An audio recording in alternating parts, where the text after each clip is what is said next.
Og det næste indslag er produceret af Henrik Sangenberg og Carsten Christensen, der henvendte sig til Frederikssund Lokalvideo for at få lov til at fortælle om, hvad Frederikssunds børn og unge egentlig tager sig til i sommerferien.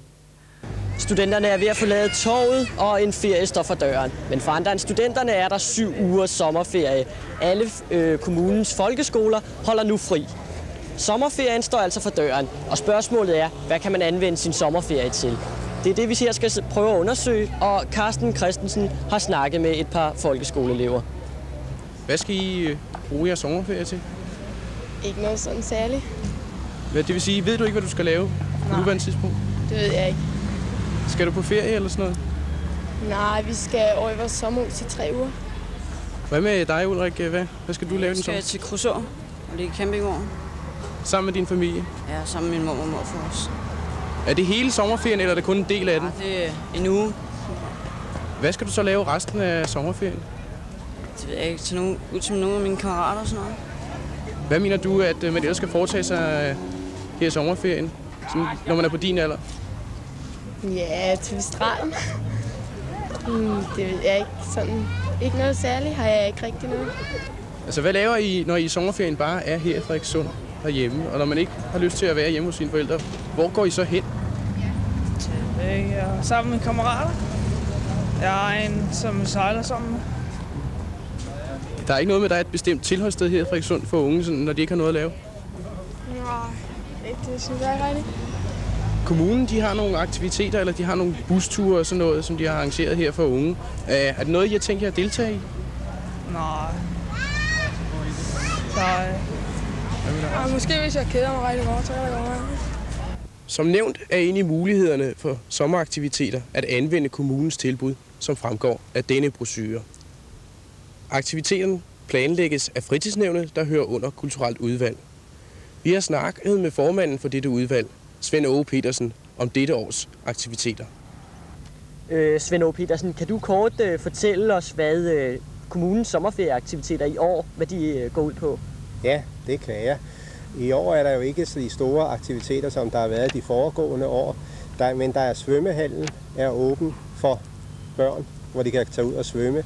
Derforuden har vi et udvidet program i forhold til de tidligere år af ture ud i landet.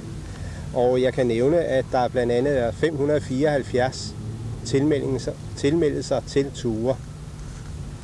Og hvor at Knuthenborg er en af de store trækplaster, men dog Tuborg er langt den største. Der er vist noget med 163, der har tilmeldt sig til at komme ind til Tuborg. Så tog vi til svømmehallen, hvor vi talte med bademester Vibert Mortensen. Hvad er det så for en aldersgruppe, I har størst besøg af? Den største aldersgruppe ligger nok der imellem 8 og 12 år. Fra svømmehallen har vi også hentet Rasmus, der er 11 år. Og Rasmus, hvor tit kommer du her i svømmehallen til daglig, når det ikke er sommerferie? Jeg kommer, når jeg har tid. Altså når jeg ikke er på ferie og er på andre sportsgrene. Hvor tit kommer du så her så i sommerferien? Kan du sådan sige, er det hver dag eller hvad? Ja, hver dag og så. Jeg vil gerne være her hele måneden igennem. Det plejer jeg at gøre. Men der er naturligvis andre fritidsaktiviteter i Frederikssund, end dem kommunen sætter i gang. Vi har set på nogle af dem.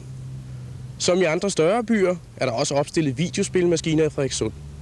Burgersmeden har flere af dem.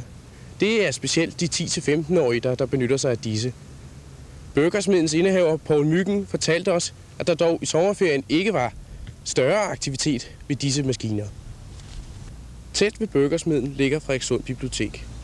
For få år siden husede biblioteket en stor gruppe unge, da de havde mangel på et opholdsrum at være sammen med. Problemet blev dengang løst ved, at man åbnede Frederikssund Ungdomsklub i eftermiddagstimerne, og dette afstedkom en ændring af forholdene på biblioteket. Således at der kom mindre pres på bibliotekets lokaler. Og man mærker ikke ekstra pres i sommerferieperioden, selvom den kommunale ungdomsskolen er lukket i sommerferien. På politistationen fortæller man i øvrigt, at de unge sommerferie ikke har indflydelse på kriminaliteten her i Frederikssund Kommune. Sidste mulighed, vi undersøgte, var den eneste i øjenfaldende tilbud til den ældste gruppe af unge i Frederikssund, nemlig Diskotek Concorde. Indehaver Jan Rasmussen sagde: Vores omsætning på diskotekerne, på diskoteket her i Frederikssund, det går altid ned om sommeren, og vinterhalvåret er min bedste sæson. Vi fik også talt med nogle af gæsterne. Hvad laver du til daglig? Jeg er gymnasieelev. Og så er du altså sommerferie nu? Ja, det er korrekt. Går du tit hernede på Concorden?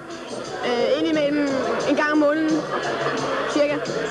Og er det både, når du har ferie og til hverdag, eller kommer du her oftere, når du har ferie? Nej, det er det samme. Vi har i vores analyse af aktivitetsmulighederne for børn og unge i Frederikssund i sommerferien med vilje set bort fra 2 store muligheder. Nemlig muligheden for at tage på ferie med sine forældre, eller muligheden for at finde sommerferiejob. Om den resterende gruppe børn og unge må konklusionen blive, at de forstår at aktivere sig selv. De tager på stranden, de spiller fodbold på skolens arealer eller lignende aktiviteter. For den lidt ældre aldersgruppe synes det at være lidt mere problematisk, specielt den gruppe, der ikke rejser på ferie.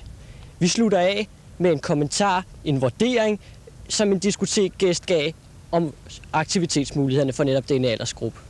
De er meget gode, hvis man har en 1000 mand på lommen. Fortsat god sommerferie.